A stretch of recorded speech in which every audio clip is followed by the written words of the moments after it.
Buenas tardes, sean todos bienvenidos a este quinto encuentro del ciclo de conversatorios titulado Hombres notables poco conocidos. El personaje que nos reúne hoy es Luis Tejada Cano.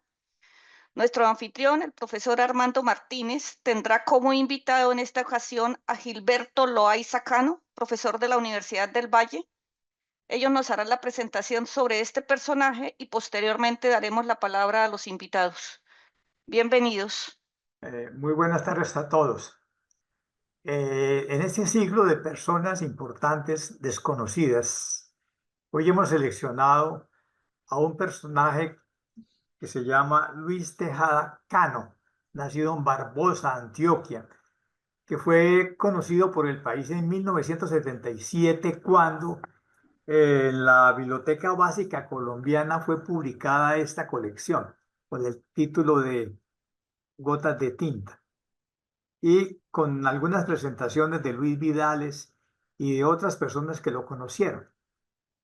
Entonces hoy vamos a hablar de este personaje que estuvo en el mundo muy poco tiempo, apenas ni siquiera 27 años. Ujú.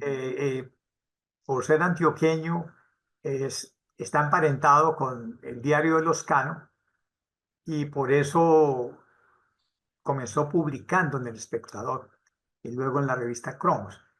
A primera vista es un cronista muy pobre que empezó a vender crónicas para poder sobrevivir en Bogotá, de un solo traje, esmirriado, flaco, fumador, bebedor, que frecuentaba cafés en Bogotá y que, como se movió en la década de 1920 en Bogotá, es de los escritores que se afiliaron a los vientos bolcheviques que emanaron de la revolución de 1917 y leyó con mucho interés las obras de Lenin, de Trotsky.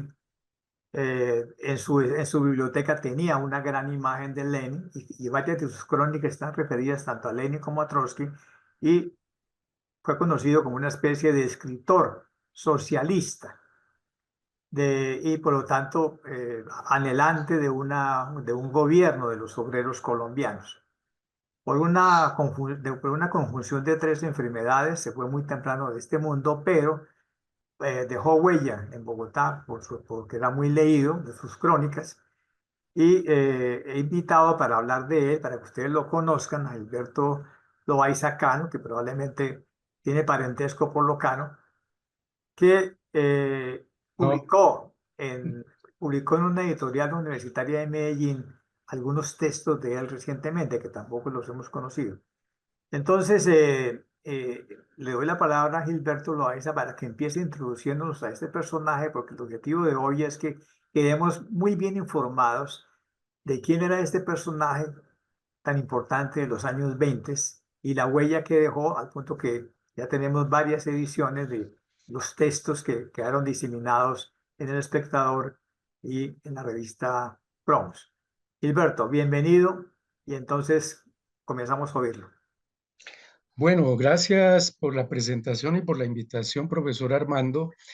Bien, yo voy a hablarles de alguien poco conocido, que vivió poco, que escribió poco y lo hizo en el espacio aparentemente efímero de la prensa escrita. Pero con la presentación que ha hecho Armando me ha surgido una inquietud que quisiera resolverla de inmediato. Yo escribí un estudio biográfico sobre Luis Tejada en 1994, es decir, hace 30 años. Escribí un libro, una biografía titulada Luis Tejada y la lucha por una nueva cultura, publicada por Tercer Mundo Editores con Colcultura. Mi pregunta es si conocen esa biografía por casualidad. Yo hasta ahora no lo voy a nombrar, a pesar de que Ah, Tercer sí. Mundo era una editorial. Entonces sí vamos a hablar de alguien poco conocido y bueno, pues no es tarde. Yo voy a intentar por lo menos no decirles todo acerca de Luis Tejada, por supuesto, es imposible hacerlo aquí en este instante, pero por lo menos alentar la curiosidad de conocer mejor a Tejada. Tejada, evidentemente, fue un señor que escribió muy poco y decir señores es usar un término quizás equívoco porque pues murió muy joven, fue un muchacho que vivió apenas 26 años, nació en 1898, muere en 1924, pero así no sepamos mucho de él, yo me he dado cuenta, he tenido que darme cuenta que, que se ha hecho alguna conmemoración durante este año, porque en algunas partes lo han recordado. Por ejemplo, en la revista Cambio, Daniel Samper Pisano lo recordó. Y sí, aquí en el lado, en el lado occidental del país han habido algunos eventos conmemorativos en Pereira, en Medellín, recordando a alguien que murió hace 100 años. Y bueno, hay que hablar acerca de lo que me interesa es tratar de mostrarles por qué alguien que tuvo una vida tan corta y tuvo una obra escrita tan corta ha logrado superar la barrera del tiempo y hoy todavía hay gente que eh, busca a Tejada, busca leer a Tejada como un cronista que en la época y hoy en día sigue teniendo algunos rasgos muy singulares. Creo que vale la pena preguntarnos por qué seguimos hablando de un autor que vivió poco, que escribió poco. Entonces hay que averiguar en qué radica la singularidad de este joven. Bien, yo pienso que Tejada fue un individuo excepcional porque dijo cosas interesantes, porque supo decirlas, o mejor, que se preocupó por saber decirlas. Eso es lo que más me va a interesar tratar de demostrar aquí con ustedes. Y porque expresó un momento decisivo de cambio en la vida pública colombiana. Lo expresó, pienso yo, con suma lucidez. Detengámonos en esos rasgos de singularidad de Luis Tejada. Uno, ese primer rasgo que quiero valorar es que fue un fascinante narrador de los cambios en la vida material y en la sensibilidad colectiva en un momento de transición modernizadora en las incipientes urbes colombianas. Eh, hay que decir que eh, entre 1910, entre la década de 1910 y sobre todo durante la década de 1920, el país tuvo un proceso de transición, de mutaciones, de llegada de novedades metálicas, de grandes cambios en la sensibilidad colectiva que afortunadamente tuvo un narrador de las cualidades de este muchacho Tejada. A él le tocó, por ejemplo, narrar la llegada de las novedades metálicas como el avión, los primeros ensayos de aviación entre finales de la década del 10 y comienzos de la década del 20. Él presenció, admiró y comentó la llegada del tren, del automóvil, narró la llegada de la luz eléctrica a las ciudades, narró la instalación de relojes en lugares públicos, narró la aparición de los ritmos de la vida de fábrica, la formación de la clase obrera, los conflictos inherentes a la relación entre patrones y obreros. En fin, haber sido un minucioso narrador de esos cambios lo volvió una fuente documental para entender lo que sucedió en Colombia en ese movido, intenso decenio de 1920. Yo creo que para que no tengan que verme a mí porque yo soy muy feo y puedo aburrirlos muy rápido, le voy a pedir a quien está administrando mi presentación en PowerPoint que pongamos el rostro de Tejada, eh, el retrato que hizo un coetáneo también que debería ser conocido, el caricaturista Ricardo Rendón. Ese fue uno de los retratos célebres que se hizo de Luis Tejada. La generación de Tejada, conocida como la generación de los nuevos, fue una generación de fácil iconografía. de mucha autorrepresentación. Los nuevos, Vidal, el León de Grave, José Mar, el mismo Tejada, Ricardo Rendón, Fernando González, fueron muy expresivos en la vida pública y encontraron modos muy diversos de presentarse ante el público.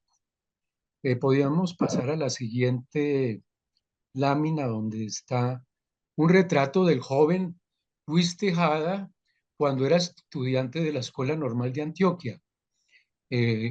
Lo que la familia de él, que era una familia de radicales liberales antioqueños, lo que más deseaban es que él fuese maestro de escuela como lo habían sido sus padres y sus abuelos.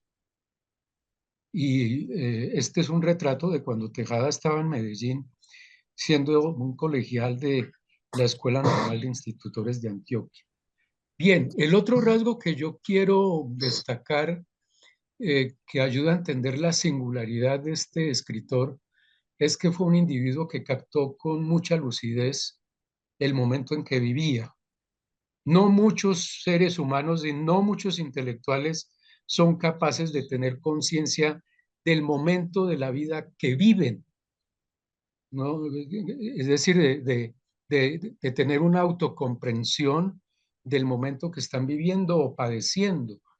Él tuvo la lucidez de comprender su tiempo, un tiempo de mutaciones en todos los aspectos de la vida, y eso le permitió autodefinirse, vislumbrar el desafío de aquella época, el desafío que tenía esa época para su generación intelectual. Él alguna vez resumió el dilema en la pregunta ¿qué elegir? Varias veces en sus crónicas se hizo esa pregunta, si había que elegir en lo que representaba la tradición o en lo que representaba la muy reciente novedad de una revolución política. Para Tejada, la época reclamaba, por ejemplo, la aparición de un apóstol, de una especie de jefe carismático, una especie de guía entre político e intelectual que fuese capaz de conducir y de unificar al pueblo laborioso, como lo decía él. Según nuestro escritor, el mundo de aquellos años estaba dividido, y estas son palabras de él que cito, en dos mitades contradictorias, resumidas en las palabras tradición y revolución. Y entonces él les decía a sus compañeros de generación, aquí estoy recordando una carta que le escribió a otro eminente miembro de la generación de los nuevos, el escritor Germán Arciniegas, le decía en una carta de 1922 lo siguiente, comillas, a toda mente juvenil que empiece a tener conciencia precisa de su dignidad humana, de su valor como entidad pensante, racional, árbitro de sí misma, se le presenta el problema con caracteres verdaderamente angustiosos. ¿Qué hacer? ¿Qué escoger? ¿Qué es lo mejor o peor? ¿Qué es lo más justo o siquiera lo más bello? Bien, en el caso particular de Tejada, él escogió en esa búsqueda de nuevos ideales y eligió la novedad del comunismo. Como dice el maestro Armando, pues se le ocurrió ser mamerto, lo cual en estos tiempos es un asunto políticamente incorrecto, ¿no? Entonces sí, se adhirió a la entonces novedad triunfante del comunismo, de la Revolución Rusa de 1917. Y sus dos últimos años de vida, entre el 22 y el 24, los dedicó muy ardorosamente a la tentativa de crear un partido comunista, él decía, un partido de clase.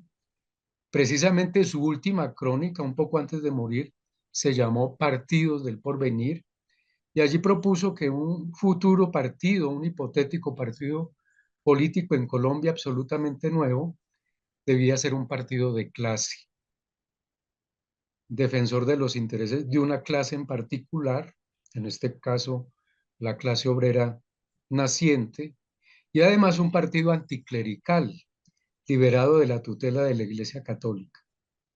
En esta postrera militancia comunista de Luis Tejada, escribió su famosa oración para que no muera Lenin, que nos la recordó Armando. También habló de la armonía entre socialismo y cristianismo, que es una a mi modo de ver, un remanente del discurso socialista igualitario del siglo XIX, y propuso una reforma laboral. Alcanzó a hacer algunas propuestas de reforma laboral para proteger al obrero en la fábrica. Pero voy a detenerme sobre todo en lo que es el título de mi presentación en PowerPoint, que es El escritor de paradojas. Voy a detenerme con algún detalle en lo que considero fue la singularidad más atractiva de este escritor. Yo creo que la genialidad de Tejada, de este joven escritor que vivió apenas 26 años, fue la de haber adoptado rápidamente un método narrativo y un recurso argumentativo que poca gente ha utilizado en Colombia, que yo sepa, para ejercer una crítica sistemática de aquel agitado, de aquel intenso momento de cambio en Colombia. Esa capacidad para detenerse en el examen de las pequeñas cosas le valió que fuese conocido, y él mismo se autorrepresentó, se autodenominó pequeño filósofo de lo cotidiano. Y su método fue el método del vagabundeo. Tejada, muy jovencito, ya había leído de Charles Baudelaire los pequeños poemas en prosa. Los pequeños poemas en prosa en Baudelaire están basados en la figura de un fisgón calleguero, de un mirón, y alguien que sale a la calle sin un propósito determinado, simplemente a deambular, a contemplar lo que encuentra y a meditar sobre esas presuntas novedades cotidianas que aparecen en la calle. Y eso fue la materia eh, de los pequeños poemas en prosa en Baudelaire. Más o menos eso sucede con Tejada, que incluso, como les digo, evocó en sus crónicas iniciales el vagabundeo en las calles de los pequeños poemas en prosa. Y entonces él decía que era muy importante estar en la calle, salir a la calle y aprovechar cualquier suceso, por nimio, por aparentemente anodino que sea, para volverlo asunto de examen, porque le proporcionaba algo así como el indicio, el síntoma de algo que estaba sucediendo en la sensibilidad colectiva. Entonces, desde 1918, cuando apenas tenía 20 años, podemos pasar a la siguiente, creo, sí. Me hace el favor. Muchas gracias. Habla de ese método del vagabundeo, de salir a la calle, de, de, por ejemplo, buscar lugares altos, buscar los sitios más altos de la ciudad para contemplarla, para contemplar la gente, para tener una mirada desde arriba sobre las gentes. Y escribió una crónica que la va a llamar Subir y Bajar, o en otra, también escrita en 1920, propone que hay que sentarse en un banco a ver circular la gente, hay que caminar muy despacio por las calles, con las manos sabiamente echadas en los bolsillos y la cabeza llena de remotos pensamientos.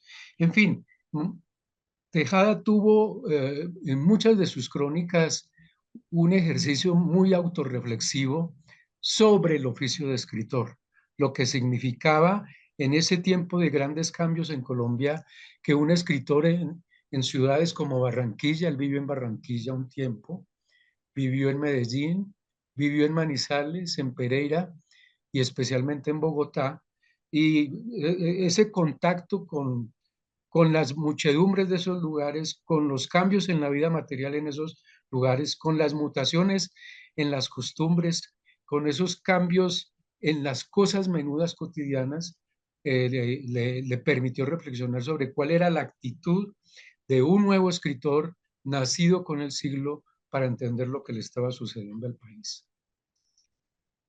Pasemos a la siguiente, si me hace el favor. En 1918 decía esto: la ciudad tiene también hondos encantos y lazos sutiles con que aprisiona el corazón, siempre que sepáis vivir en ella sin someteros al estiramiento martirizante del fraque y del cuello alto y al tedio superficial de los salones, sino pasando inadvertido. Miren ahí la propuesta de cómo hay que estar en la calle para captar lo que está sucediendo. Pasar inadvertido como una partícula perdida entre la muchedumbre, pero con los ojos muy inquisidores y el alma abierta a grandes y pequeñas emociones. ¿Podemos seguir? Gracias. Y aquí dice también en 1918, él decía, nunca, casi nunca, fijamos la atención en esas existencias que se deslizan calladamente a nuestro lado muchas veces. Pequeñas vidas incoloras, insignificantes, destinos oscuros, cuya razón de existir no podemos adivinar. Bueno, esa actitud para ver la vida, para ver la sociedad, para ver los cambios que estaba experimentando la sociedad colombiana, es lo que le permitió hablar de muchas pequeñas cosas aparentemente desprovistas de importancia. Por ejemplo, habló de la nariz, de los cordones, de las uñas, del cabello, de la corbata, del sombrero de la mujer, de la ética del pantalón. En fin, se dedicó a hacer una especie de exaltación de la belleza de las cosas, de la vida aparentemente autónoma de las cosas, y eso lo volvió muy rápidamente, ya para 1920, cuando él inventa su columna famosa Gotas de Tinta, que es la que le da título a la compilación que nos mostró al inicio Armando. Gotas de Tinta nace en Medellín cuando él tiene dos columnas que hacían posible que se vendiera El Espectador de Medellín. Mucha gente en su época decía que nosotros compramos El Espectador porque aparecen las crónicas de Tejada y no una crónica. Era en su momento, en 1920, que fue el año más prolijo de escritura quizás que él tuvo. Esos tenía dos columnas.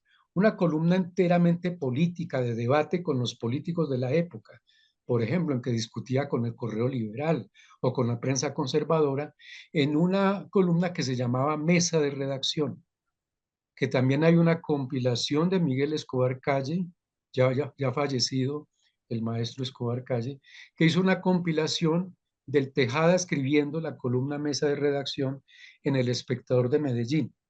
Tengo que recordarles que en ese momento El Espectador tenía dos ediciones simultáneas, la de Medellín y la de Bogotá. Medellín salía en las mañanas y la edición de Bogotá salía en las tardes.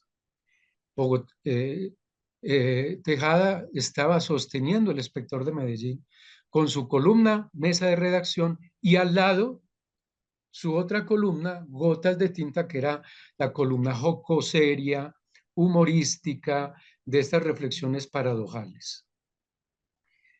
Y en todo caso, en ese examen del cambio de la sensibilidad colectiva, él se fue afianzando en una especie de crítica de la cultura. Y esos primeros ejercicios de crítica de la cultura están ahí, en las Gotas de Tinta de 1920.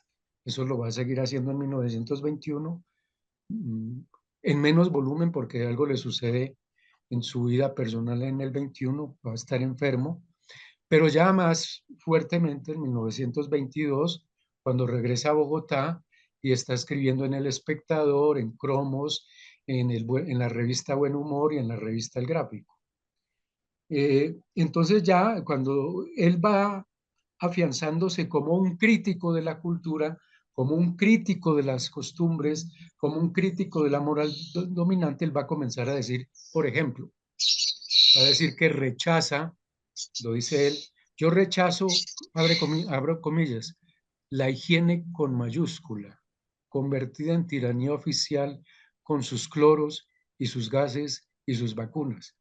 Ahí él está poniendo en tela de juicio las campañas de higiene de esos años, la llegada del proceso de florización del agua en algunas ciudades, de las campañas de vacunación, en fin. Él deploró que, comillas, que nuestros mejores momentos de placer han sido cortados bruscamente por el reloj. A él le tocó presenciar un cambio muy interesante en la vida pública, que fue la entronización de los relojes en lugares públicos, para sincronizar la vida obrera, por ejemplo, para que nadie llegara tarde al trabajo.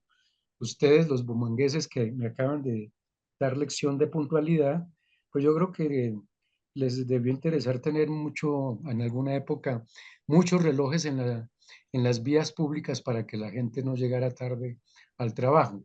Y él de Efectivamente, Gilberto, aquí tuvimos una sirena en la fábrica de cigarros, el Buen Tono, y Ah, Bucaramanga funcionaba con la sirena de la fábrica de cigarros de Don Emilio Garnica. Esa sirena todavía existe. qué belleza, ¿no? Qué buen ejemplo. Entonces él decía, deploro que nuestros mejores momentos de placer han sido cortados bruscamente por el reloj.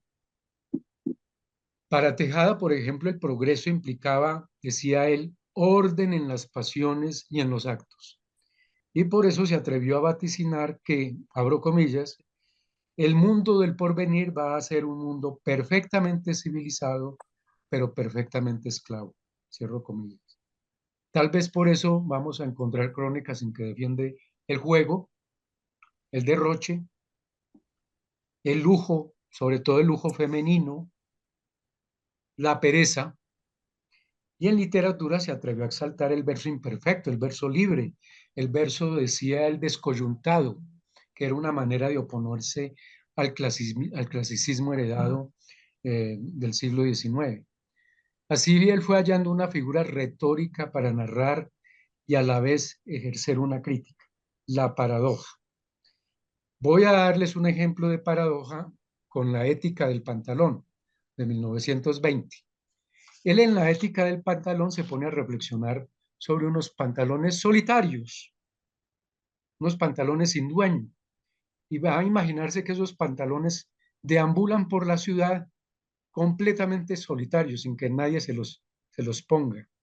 Entonces imagina unos pantalones que salen solitarios a la calle, entonces él dice que, comillas, unos pantalones solos y vacíos dan cierta impresión de desnudez inmoral. Podría decirse que unos pantalones no están cubiertos, no están vestidos, sino cuando llevan adentro a su dueño. Miren la paradoja. Aquí él nos ha puesto, digamos, las cosas al revés. Es el de sostener la idea de un pantalón desnudo. Y eso es completamente contradictorio que un pantalón que es vestido, pues esté desnudo. Y que el vestido del pantalón sea el poseedor, el dueño. Y no al revés. Al revés es que eh, si el señor, el dueño del pantalón, no se pone el pantalón, pues el señor es el que está desnudo. Es decir, como solemos comprender por costumbre este asunto cotidiano. Entonces, este tipo de reflexiones, que son muchas en Tejada, nos saca del orden habitual de las cosas. Nos pone a pensar en el pobre pantalón desnudo, no en el señor que ande sin pantalón, sino el pobre pantalón solitario que no tiene un dueño. Entonces, la paradoja fue, pienso yo, el desenlace retórico, el estilo, otros lo llamarán el tono de escritura que escogió Tejada para criticar las costumbres de la época. Podríamos adelantar un poquito, a ver si vemos algunas. Por ejemplo, aquí es cuando en 1920 él, en sus gotas de tinta de Medellín, que comienza a ver que están colocando relojes en todas partes en Medellín, pues dice, este es el dilema que tenemos, tener o no tener relojes en la calle. Y él dice que va a preferir que no haya. Sigamos, por favor. Sobre la mutación de las costumbres, el caso de lo que se llamaba en esa época el biógrafo, que hoy lo llamaremos el cinematógrafo. Esta es una manera de él contarnos, en 1918, era un joven de apenas 20 años, de lo que le estaba sucediendo a la gente viendo cine la gran novedad del cine, de cómo la gente lloraba o perdía el sentido de la realidad porque, por ejemplo, se identificaban tanto con la heroína de la película que estaban viendo, que si a la heroína la estaba persiguiendo alguien, la gente cogía las butacas y la tiraban a la pantalla para tratar de golpear al hombre que perseguía a la pobre mujer, o lloraban o tiraban tomates a la pared de, de la proyección. Esta es una de esas revoluciones que hace Tejada sobre lo que estaba sucediendo con la novedad del biógrafo que estaba transformando la sensibilidad, las emociones de la gente. Sigamos más adelante, por favor.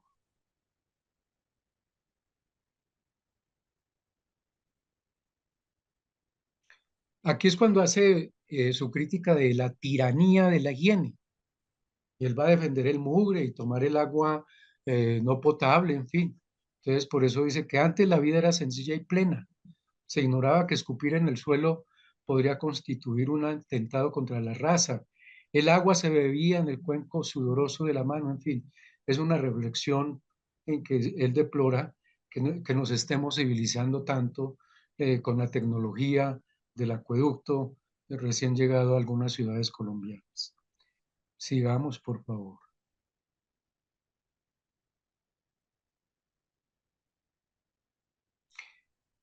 Y aquí este es el tipo de crónica donde él está haciendo sus reflexiones sobre su propio oficio, ¿no? Así hablaba esta mañana aquí en la redacción un pequeño filósofo que cree de buena fe dar a cada paso con un sentido recóndito y nuevo de las cosas, pero que solo desentierra muchas y pequeñas mentiras.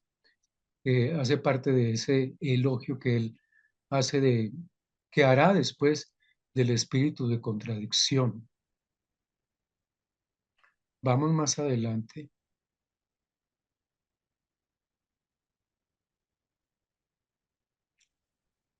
Una de las crónicas que yo aprecio mucho de Tejada, el elogio del espíritu de contradicción, en que él incluso dice que es muy importante tener actitudes propias del cinismo de Diógenes, ¿no? De ese personaje de la mitología filosófica que era un individuo independiente, austero, marginal, que considera que esa pobreza, esa marginalidad y esa independencia le permite decir las cosas por su nombre con toda franqueza.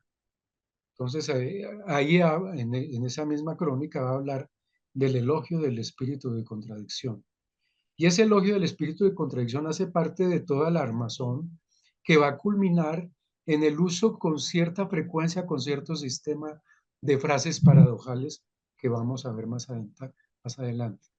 Todo aquel que posea una leve dignidad intelectual debe, lo que pasa es que aquí no me deja la pantalla ver todo lo Debe que... hacerse más o menos su concepto del mundo. Gracias. ¿Por qué no sigue leyendo? Porque Si tenemos alguna dignidad yo no veo intelectual, la margen derecha. si poseemos energía interior, debemos afirmar nuestras convicciones y arremeter contra las otras, desquiciándolas y pulverizándolas. En el fondo de toda inconformidad hay siempre un germen de progreso y de liberación. Entonces, septiembre de 1920. Muy bien, gracias, Armando. ¿Podemos seguir con la siguiente lámina? Entonces, mira, aquí hay eh, algunas frases clásicas, digo yo, de él, estrictamente paradojales. El optimista es el ser más desgraciado de la tierra. Entonces, él se encarga en toda su reflexión de esa crónica llamada El optimismo, eh, que el optimista no es un ser afortunado ni feliz, al contrario, vive siempre decepcionándose porque se está dando duro contra la vida. Entonces él termina diciendo que lo mejor es ser pesimista porque el pesimista ya está armado contra la vida, porque nunca espera nada de la vida. Pero el que espera demasiado como el optimista, pues siempre va a estar siendo un ser desgraciado e infeliz. Esa es una típica reflexión paradojal. Y hay una crónica en la que él se dedica a demostrar que el ser humano, para ser un ser cuerdo sobre la tierra, necesita la cola, porque la cola es como una especie lo que llamamos el polvo a tierra, decía él. Y entonces él hacía comparación con ciertos animales que se ven muy bien con la cola y que el pobre hombre se le nota mucho por su manera desequilibrada de vivir y caminar que le ha hecho falta tener cola. Entonces toda la reflexión, que creo que eso fue publicada originalmente en la revista Cromos, es acerca de demostrar algo tan inverosímil o tan arbitrario como es que el hombre necesita cola. O si estábamos acostumbrados a creer que la inteligencia es una gran virtud, pues él va a decir, no, eso no es una virtud, todo lo contrario, eso es una terrible enfermedad, porque es que ser inteligente es estar viendo todo antes que todo el mundo y eso hace que ese pobre ser que ve todo, porque tiene una luz muy potente que le permite ver las cosas, pues va a estar sufriendo muchísimo por verlas tan rápido. Y la última sobre la gripa, no olvidemos que a él le tocó conocer los coletazos de la epidemia de gripa de 1918. Entonces, uno de los temas recurrentes de la prensa de la época y de los políticos de la época fueron las campañas de higiene para tratar de prevenir el contagio de la que se llamó la gripa española en Europa. ¿Me puede ayudar con la lectura de esa última? Creo que sin Creo micrófonos. que sin microbios, sin muchos microbios, no podríamos vivir dichosos en el mundo y ciertas bellas acciones y ciertos placeres inefables perderían su razón de ser y se harían insípidos y aburridos. Sí, Efectivamente, la epidemia de gripa dejó en Bogotá en el año 18 muchísimos muertos, sí. incluyendo varios bumangueses que estaban allá viviendo. Mm, muy bien. Sigamos, por favor. Bueno, otra también clásica es cuando en su crónica sobre el trabajo dice, no se debe perder el tiempo trabajando tanto. Esa es una clásica frase paradojal. Y si por favor, Armando, ayúdeme con la primera. Yo sé Yo sé que que trabajar es trabajar. necesario, según el orden de cosas que se han creado y que se hace desgraciadamente cada vez más indestructible. Pero eso no quiere decir que trabajar no sea una mala costumbre, una de las peores costumbres que pueden adquirirse. Bueno, él fue un ejemplo porque a él le encantaba estar en la cama o estar Sí, en un sillón con tus pies hacia arriba, como lo pintaron sí, los caricaturistas. sí, sí, así es. Sí, eh, es decir, cuando uno encuentra esto en Tejada, parte del contexto discursivo es que él le está respondiendo a alguien. Entonces, los lemas de la época es hay que trabajar, las fábricas tienen que funcionar, hay que producir, en fin, eso era lo que se decía en la época. Entonces él decía un momentico, yo creo que es todo lo contrario, en vez de trabajar tanto, lo que necesitamos es hacer pereza. Él decía, cuando nosotros concebimos el paraíso, nosotros no concebimos el paraíso con gente trabajando, sino con gente tirada en un jardín esplendoroso, haciendo nada. Entonces, lo mejor es no trabajar. ¿Me puede ayudar con la siguiente que no la veo tampoco por... Esto viene del trabajo, evidentemente. No se debe perder el tiempo trabajando tanto. Siempre he Sí, la creído que no siguiente. se debe dormir acostado, o al menos esa es la peor manera que se ha podido inventar para hacerlo. Estar acostado es generalmente más incómodo que estar sentado o que ir caminando. Ok, Y sí. finalmente dice, quién ha dicho que la noche se hizo para dormir? No, la noche es no solo para no dormir, sino para gozar de ella. Y muy probablemente él era un noctámbulo. Sí, bueno, también tiene que ver con ciertos sucesos de la época. Es cuando Medellín comienza a tener iluminación eléctrica en las noches. Entonces eso hizo que la gente pudiese salir a caminar por sitios donde antes no caminaban porque estaban iluminados. Y se volvió una diversión nueva salir a mirar vitrinas en los almacenes, aprovechando de que había luz nocturna.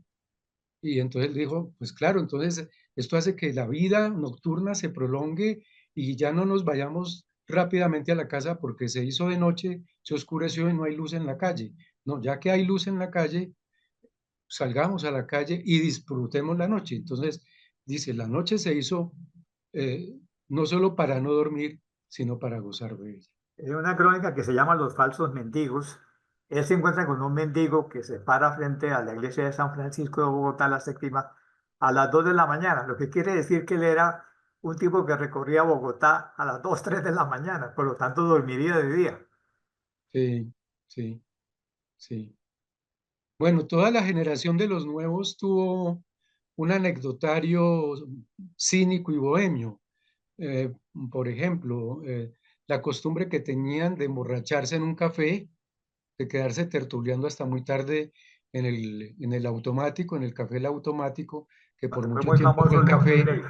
el café de los intelectuales, y entonces se iban a dormir a los confesionarios, se metían a las iglesias y se acostaban en el confesionario, o se iban a continuar la fiesta en los cementerios, o a los prostíbulos. Entonces, se recuerdan las anécdotas de que los dos bohemios más importantes que tuvo El Espectador fueron el escritor Tejada y el caricaturista Rendón. Y siempre había que buscarlos, que dónde está Tejada con su crónica y dónde está Rendón con la caricatura del día. Pues había que ir a buscarlos a los lupanares.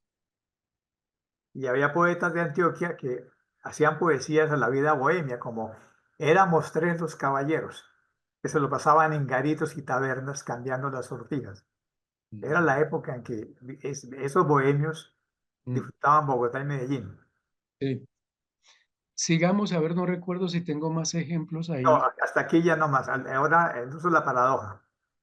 Sí, bueno, la paradoja fue un recurso relativamente, sigo creyendo que es un recurso retórico relativamente raro, pero la paradoja, nosotros no hemos estudiado en Colombia con cuidado la historia de las formas retóricas, de los lenguajes públicos, pero a Tejada le tocó vivir una época de disrupción en el modo de escribir en público, que cortó, fue un corte muy fuerte, una gran ruptura con el siglo XIX.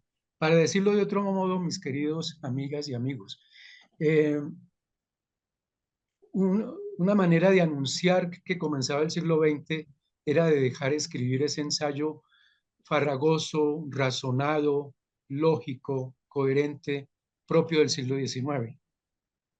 El siglo XX es de escrituras breves, aparentemente desordenadas y antirracionales como el aforismo. ¿Quién comienza a escribir sistemáticamente aforismos que después desembocan en el panfleto, en las frases panfletarias? Fue Vargas Vila entre 1909 y 1912 en dos o tres libros que no recuerdo bien ahora. Los apólogos. Luis López de Mesa escribe en 1918 un libro de apólogos. En el uso de las parábolas, que son pequeños relatos de ficción que contienen una moraleja muy a la usanza pedagógica del cristianismo. Eso aparece incluso en el recurso del lenguaje de la Biblia. Entonces, aforismos, apólogos, parábolas y Tejada por toda la paradoja, que son formas de escritura que son formas de escritura aparentemente desordenadas, arbitrarias, salidas del orden, pero son esas disrupciones, esas disidencias de escritura que nos revelan que la sensibilidad colectiva en general y la sensibilidad de estos intelectuales estaba cambiando mucho. Creo que más adelante tengo una breve definición de la paradoja, Ahí digamos que está. es la más genérica que hay, y pongo unos ejemplos de un autor que inspiró mucho a Tejada, que Tejada lo citó en muchas ocasiones, que fue Oscar Wilde. Si ustedes han tenido familiaridad con la obra de Oscar Wilde o con Gilbert K. Chesterton, van a notar que fueron unos grandes escritores de paradojas. Y Tejada fue un gran lector de Oscar Wilde y de Chesterton. Bueno, yo creo que con esto puedo ir terminando. Eh, lo que he querido mostrarles es que Tejada es un escritor perdurable, es decir, estamos a 100 años de su muerte y a mí, por fortuna o por desgracia, me han llamado varias veces a participar de algún tipo de evento conmemorativo en Medellín, en el Quindío, en Risaralda, en Manizales. Y cuando me invitó Armando, yo dije, no, pues yo aprovecho para hablar de Tejada. Y sobre todo para que yo recuerde mi propio libro que escribí hace 30 años, de una investigación que comencé en 1988, cuando yo era estudiante de lingüística en la Universidad Nacional. Y una vez el poeta Harold Alvarado, que era profesor mío de literatura hispanoamericana, me dijo, Gilberto, si usted quiere hacer un buen trabajo de grado, busque un autor mal conocido, esos autores que conocemos muy poco, que seguramente escribieron más, pero eso no lo conoce nadie. Y lo primero que hice buscando autores fue pensar en un autor de vida corta, porque yo tenía que graduarme de pregrado, ¿no? No quedarme 20 años investigando a Tejada y no graduarme. Entonces encontré un muchacho que vivió 26 años apenas y que solo escribió en el periodismo. Y cuando comencé a investigar, comencé a notar, por ejemplo, que había muchas imprecisiones y estereotipos y prejuicios con el pobre Tejada. Por ejemplo, solamente era conocido por los mamertos y por ser mamerto. Bueno, yo también fui mamerto alguna vez y de eso no me arrepiento ni me avergüenzo. Pero yo encontré que Tejada era fácil de estudiar porque nunca salió del país, por ejemplo, y eso facilitaba las cosas. Y entonces fui encontrando imprecisiones, por ejemplo, en lo que escribió Cobo Borda en ese ensayo de gotas de tinta, e incluso imprecisiones con fechas. Después salió el libro de Miguel Escobar, la compilación conocida como Mesa de Redacción.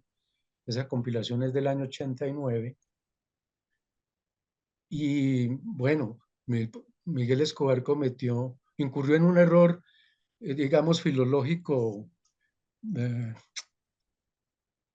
un poco ingenuo. Es que él todo lo que encontró en la prensa de Medellín en el año 20 con las iniciales LT, se las adjudicó rápidamente a Tejada.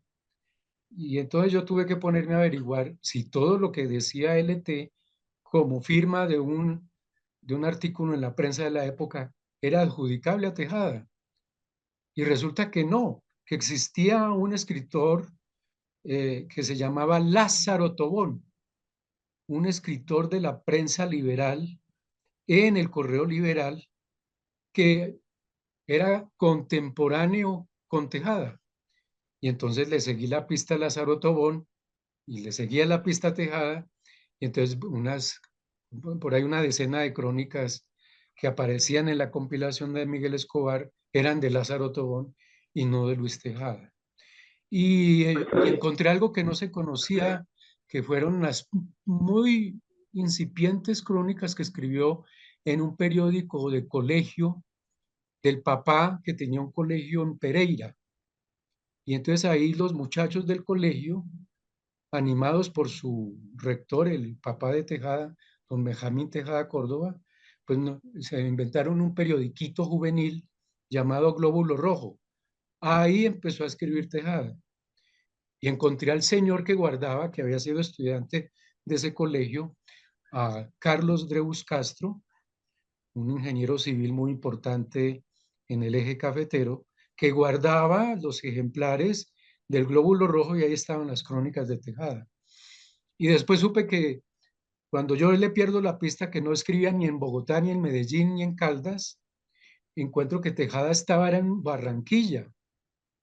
Y entonces tuve que ir al Museo del Prado en Barranquilla y encontré muy pocos ejemplares, por cierto, de los periódicos en que colaboró en Barranquilla, que eran el periódico Rigoletto y el Universal de Barranquilla, donde él comenzó a tener coqueteos con el anarquismo y con el socialismo.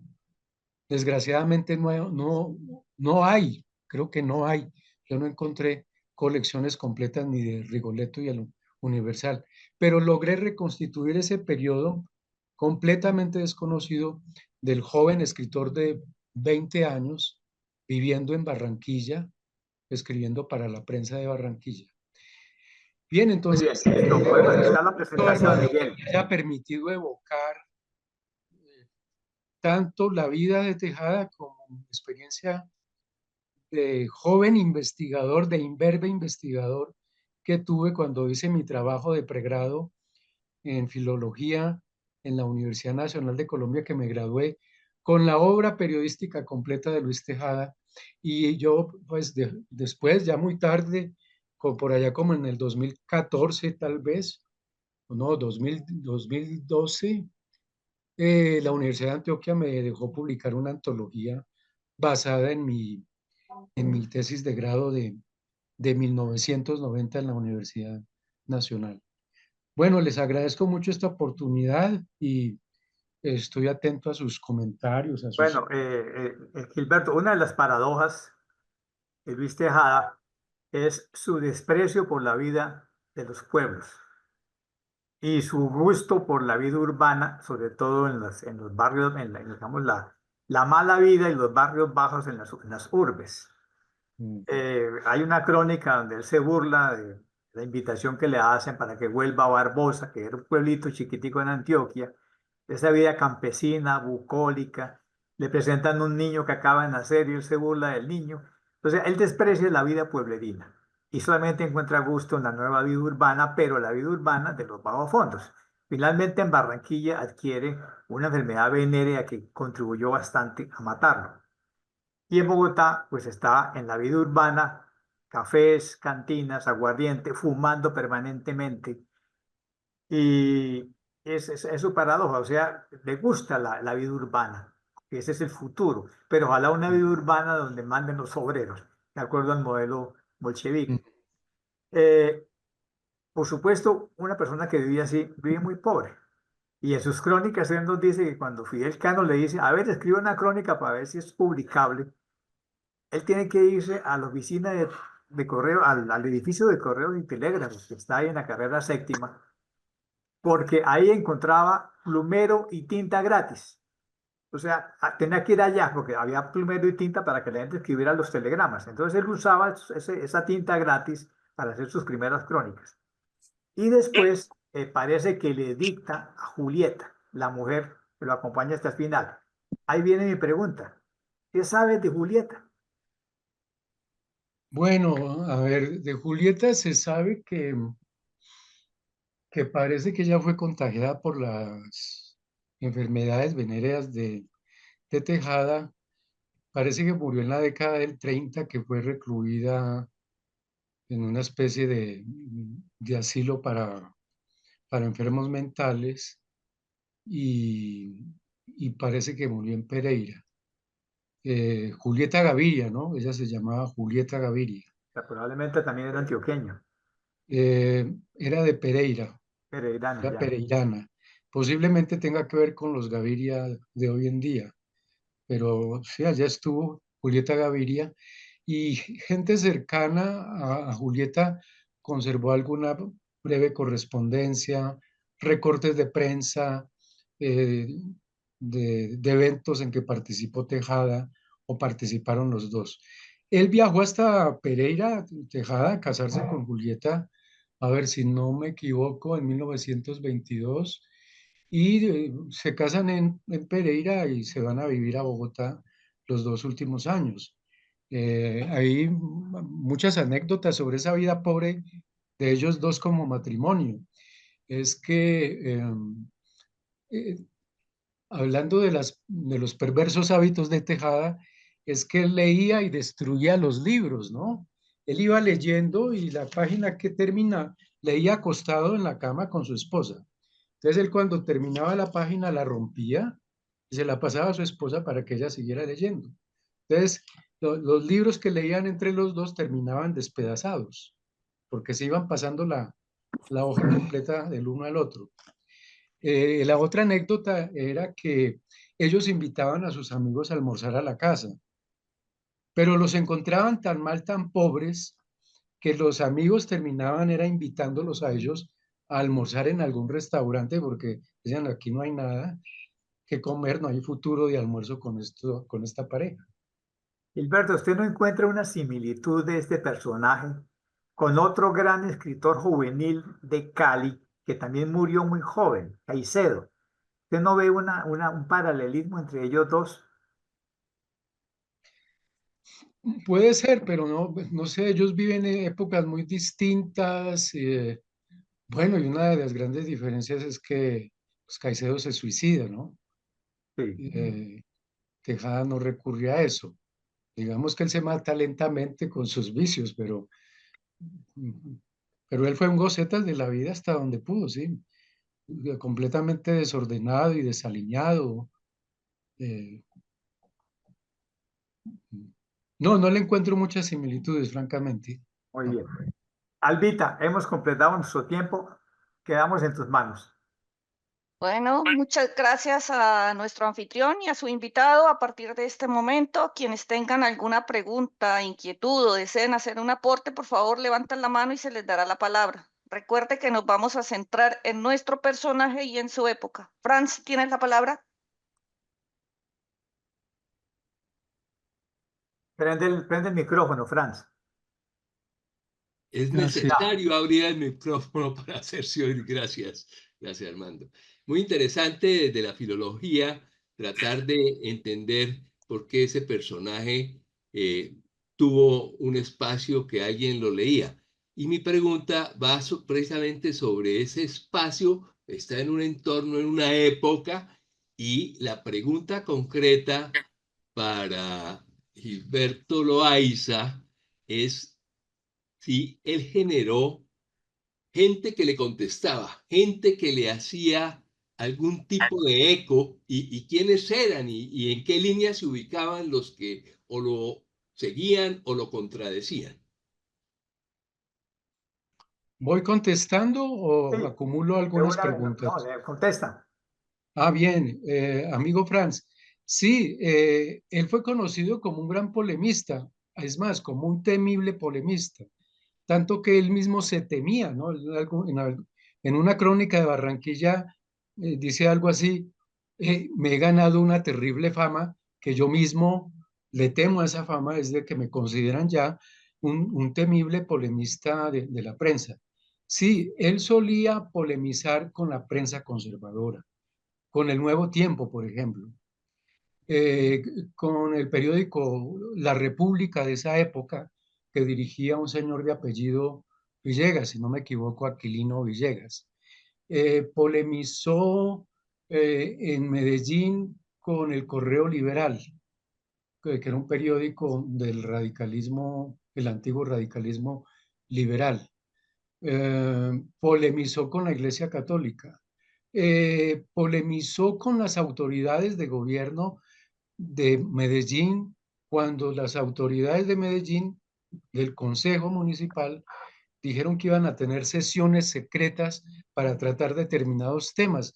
Y entonces él dijo que como periodista, él rechazaba que hubiese sesiones secretas en que la gente de la ciudad no supiera qué se estaba decidiendo.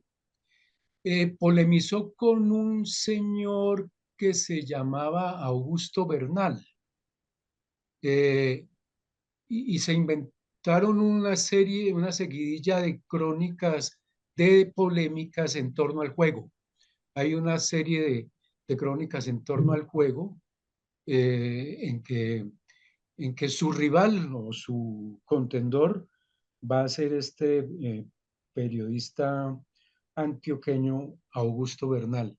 También polemiza con Luis Eduardo Nieto Caballero, con Luis López de Mesa, y el momento más álgido de polémica es cuando él con sus amigos eh, liberales y conservadores juveniles, con Silvio Villegas, con Augusto Ramírez Moreno, con León de Gre, con Luis Vidales y otros, fundan en Bogotá el movimiento Los Arquilóquidas, que fue un pequeño pero significativo grito pro vanguardista literario, en que comienzan a tener una página que se llama la página de los Arquilóquidas, en que casi diariamente fustigan a un miembro de la generación del centenario.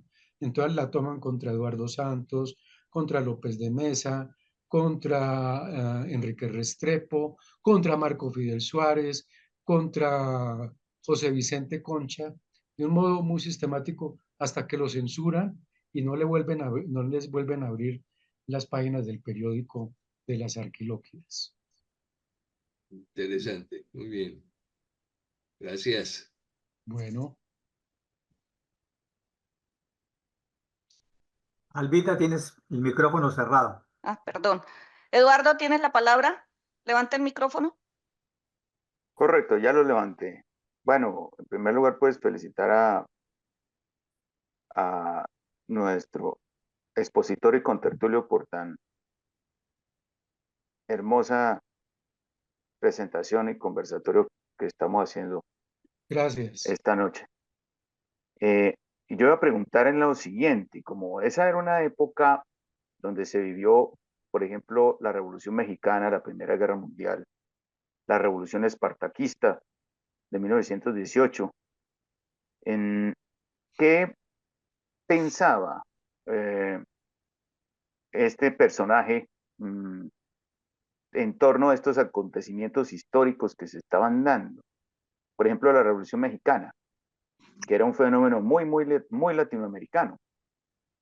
Y fue una revolución que sucedió mucho antes que la Revolución Cubana, la Revolución Nicaragüense. Y antes, mucho antes también de los movimientos populistas que se dieron en América Latina, como el peronismo, el movimiento de Getulio Vargas, en la misma revolución en marcha de de Alfonso López Pumarejo, por ejemplo.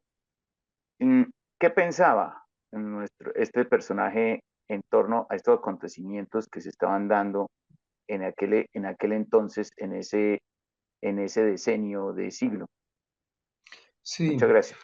a propósito de eso, recuerdo que Tejada, en sus primeras crónicas, en 1918, él está haciendo un autoexamen, pues tiene muchas crónicas así, en que está diciendo, bueno, yo como muchos soy hijo de radicales, vengo de hogares radicales, de padres y maestros radicales, vengo del liberalismo radical que, que, que ha sufrido y que ha padecido con, con las censuras de la regeneración y de la hegemonía conservadora.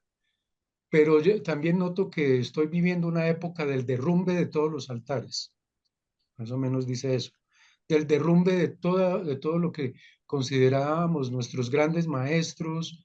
Entonces hay una especie de ruptura con la generación de sus padres y maestros, y él encuentra que hay un terreno propicio para deslindarse de, de, de esa generación radical, la de sus padres y sus maestros, pues con los hechos revolucionarios.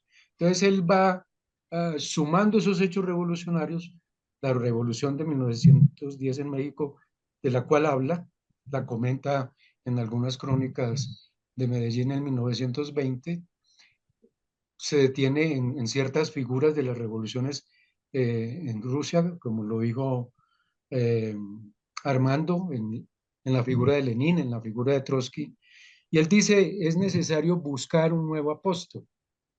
Entonces, él está en ese tanteo.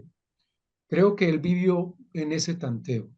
Él no esperaba ser el apóstol, sino él creía que dentro de los políticos de su época en Colombia podría salir un jefe, un caudillo, decía él, entre intelectual y político, que asumiera la necesidad de la revolución en Colombia.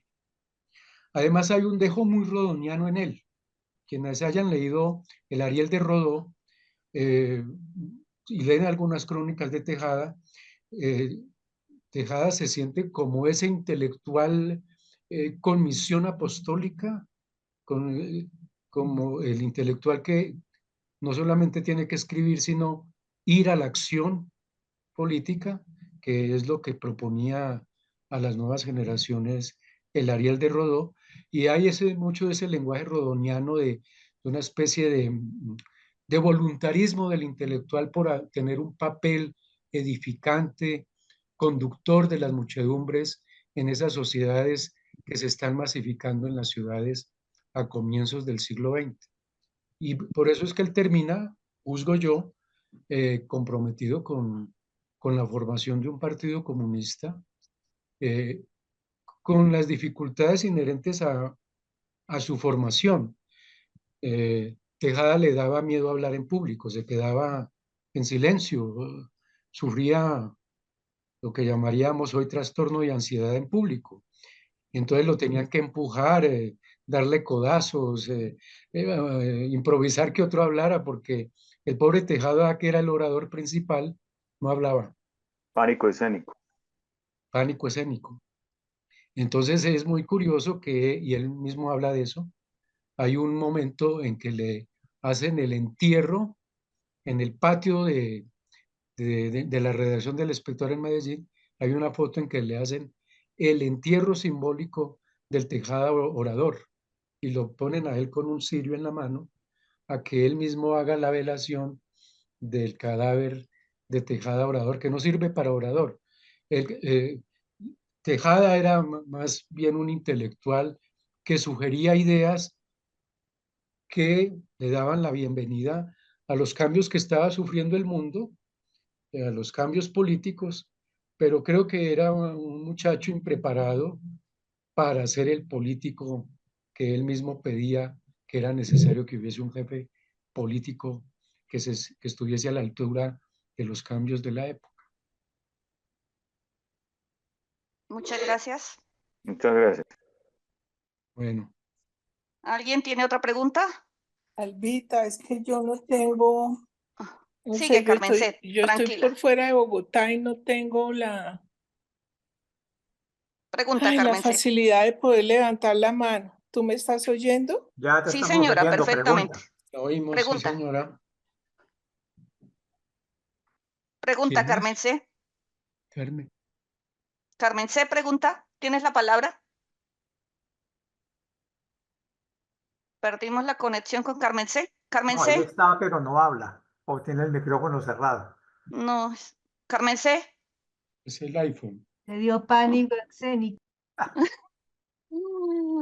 Bueno, mientras tanto yo le pregunto, profesor, profesor Sí, Gilberto, señora. él venía de una familia de maestros, de pedagogos radicales.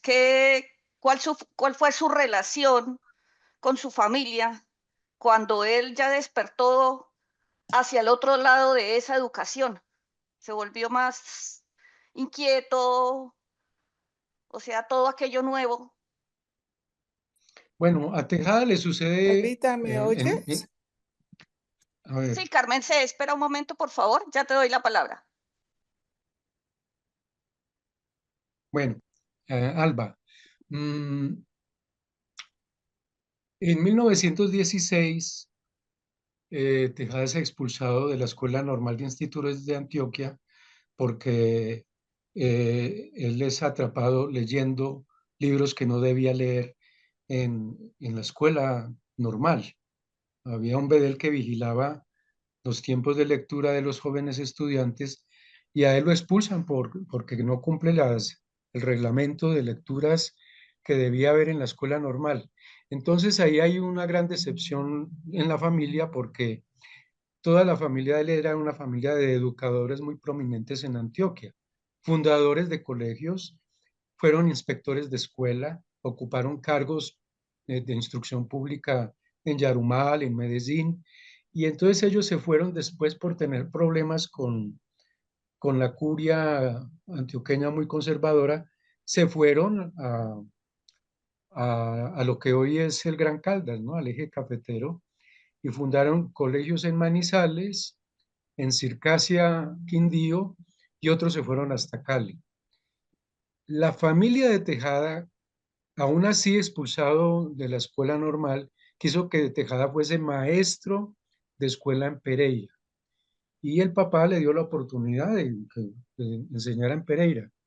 Pero Tejada no se levantaba temprano, no daba ejemplo de buenas costumbres, iba sucio al colegio, en vez de ir al colegio se iba al río a bañarse, y entonces buscaban al profesor Tejada, entonces se impacientó el papá y le dijo, lo mejor es que se vaya para Bogotá y busque algo que hacer en Bogotá, porque yo no lo soporto más aquí en, en Pereira. Entonces la relación con los padres fue una relación muy complicada, fue una relación de un joven muy bohemio, muy díscolo, muy disipado en su vida personal, que no encajaba con una moral estricta, severa, austera, de una familia de maestros de escuela. Bueno, muchas gracias. Carmen C. ¿Me oyes? Carmen C. Carmen. Carmen C. No le quitó la imagen.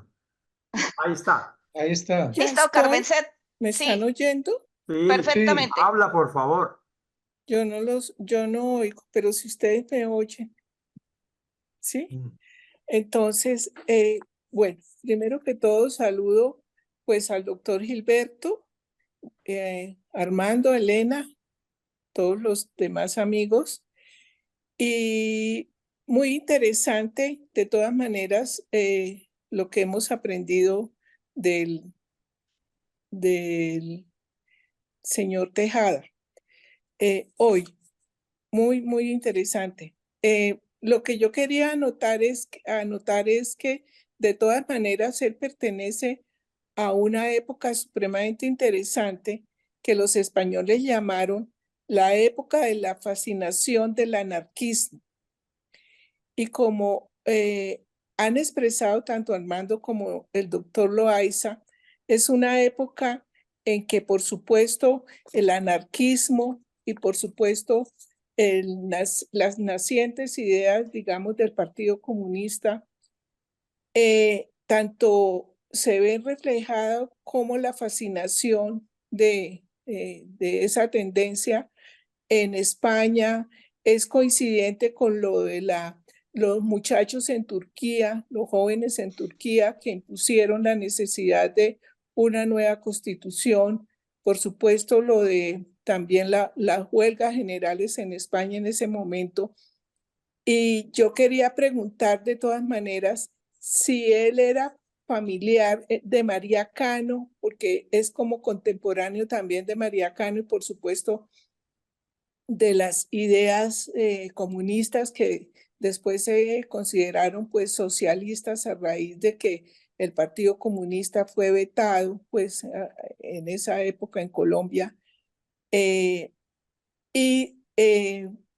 relación también tenía o tuvo él con Tomás Ruedas Vargas, también contemporáneo de él, y contemporáneo también, por supuesto, de Uribe Uribe? Y muy interesante lo que se ha notado del tema de la salud, porque leyendo también a Uribe Uribe, entre las cosas por las cuales él se preocupaba también era por el tema de la salud, no solamente por el tema, digamos, de los obreros y de la introducción de las horas laborales y de las reformas laborales en la política liberal. Y era como eso, hablar de lo interesante del personaje en el contexto en que le tocó vivir. Y cuando yo oía al doctor Loaiza hablar de los reportes que él hacía, me imagino que también escribió sobre el Canal de Panamá, que también era pues coincidente con esa época el tema. Y yo me atrevería a decir que él fue como si fuera el inicio de los reporteros de hoy en día y un sociólogo nato también, porque le gustaba pues no solamente observar, sino investigar, diagnosticar y revelar y como armar el debate alrededor de problemas del momento. Y una pregunta concreta era en las columnas del Cromo, de la revista El Cromos, seguramente era que él comentaba todo eso de de más crónicas sociales o relacionado con las costumbres y bueno. Y cuando hablaban de ya al margen de todo, cuando se referían ustedes dos, Armando y el doctor Gilberto, al tema de la puntualidad y que si los santanderianos éramos los bumangueses puntuales. Yo me acuerdo de la jabonería Sar, de la lavandería Sandel, que a las 12 del día sonaba el pito de la Sandel, la alarma de la Sandel, quedaba por ahí cerquita al mesón de los Búcaros, y eso se oía bastante alrededor. Y me parece que en Bucaramanga, es que no me acuerdo en cuál de los bancos, si en el Banco Bogotá o en el Banco Colombia, había un reloj. Eso era como lo Gracias, que quería Carmen. decir. Profesor, desea. Y pues, por supuesto, Oscar Wilde, qué interesante que fuera. A mí también me gusta leer. Me gusta mucho la literatura de Oscar Wilde. Muchas La gracias, balada de Carmen la C. cárcel del Reading, ¿no? Vamos a darle la palabra al profesor Gracias, Gilberto. Albita. Gracias. Profesor Gilberto. Sí, son varias cosas. Puedo detenerme en algunas de las que mencionó la profesora Carmen. Bueno, la familia de Tejada sí tuvo que ver con María Cano. Luis Tejada era sobrino de María Cano. Tuvieron un contacto muy estrecho mientras Tejada estuvo en Medellín en 1920, un sitio de tertulias obligado en Medellín del año 20 fue la casa de María Cano. Debió vivir algún tiempo en la casa de María Cano, su tía. Con Uribe, la relación más estrecha la tuvo fue el papá Benjamín Tejada, que fue secretario de una de las campañas electorales de Uribe. Que eso demuestra la cercanía de la familia con Uribe. Lo que recuerdo de relación con Tomás Rueda Vargas es que Tomás Rueda Vargas fue uno de los objetos de crítica en las famosas arquilóquidas que escribieron muy mordaces los escritores reunidos alrededor de Tejada en eso que llamaron las arquilóquidas. Eso es todo lo que puedo responderle a la profesora Carmen. Bueno. Gilberto, yo le quiero mostrar a la portada de su legado, que es su libro de crónicas, que fue editado por presión de los amigos, que recogieran las crónicas y lo publicara. Y Ricardo Rendón le hizo esta portada tan bonita. Este es, yo creo que el gran legado que nos dejó Luis Tejada de sus crónicas, para que lo conozcan. Gracias, Armando. Profesor más? Gilberto, yo le pregunto, esa vida de pronto bohemia y tan disipada que llevaba Tejada, ¿de alguna u otra manera contribuyó a que sea un personaje tan poco conocido? Sí, seguramente eso hizo que pudo haber contribuido a que sea poco conocido, aunque yo mismo me sorprendo de que digamos que es poco conocido. Bueno, no, en Colombia nada es sorprendente ya. Pero yo creo que si vivió más, por supuesto, habría dejado un acumulado de obra escrita o de vida pública mucho más interesante y también cuestionable, ¿no? Digno de ser cuestionada.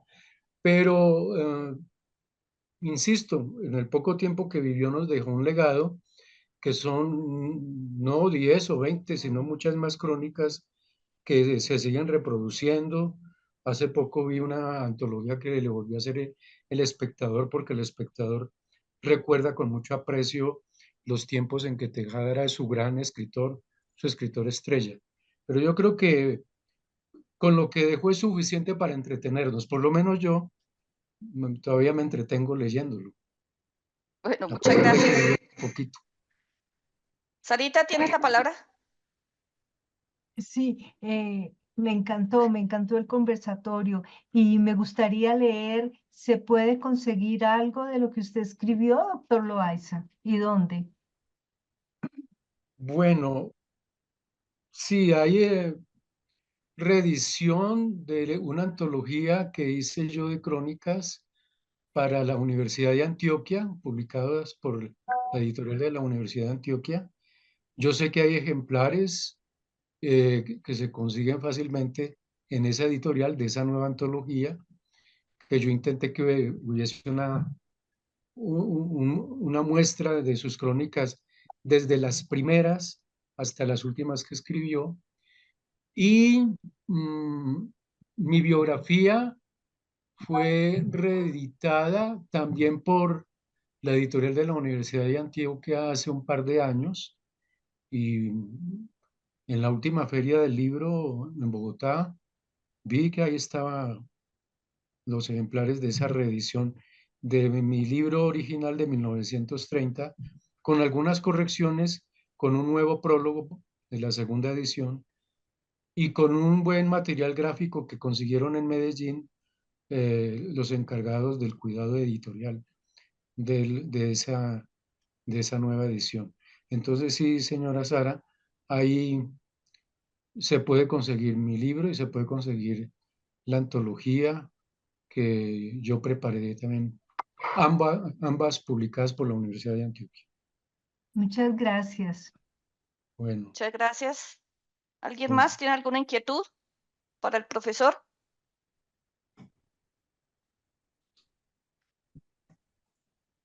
Bueno, si no tenemos más preguntas, entonces vamos a dar por terminado este encuentro. Le damos las Bueno, gracias a nuestro anfitrión y a gracias. su invitado y los esperamos a todos el próximo viernes 8 de noviembre con nuestro personaje Julián Trujillo Largacha y el invitado, el profesor Martínez, será Alonso Valencia Llano. Muchas gracias a todos por su asistencia. Muchas gracias, don Juan Gracias. Gilberto, por haber venido. Adiós. Hasta luego. Que estén bien. Gracias, doctor Gilberto. Bueno, pues, Muchas gracias. Buenas noches muchas para gracias. todos, gracias. Buenas Buenas noches. noches. Buenas noches.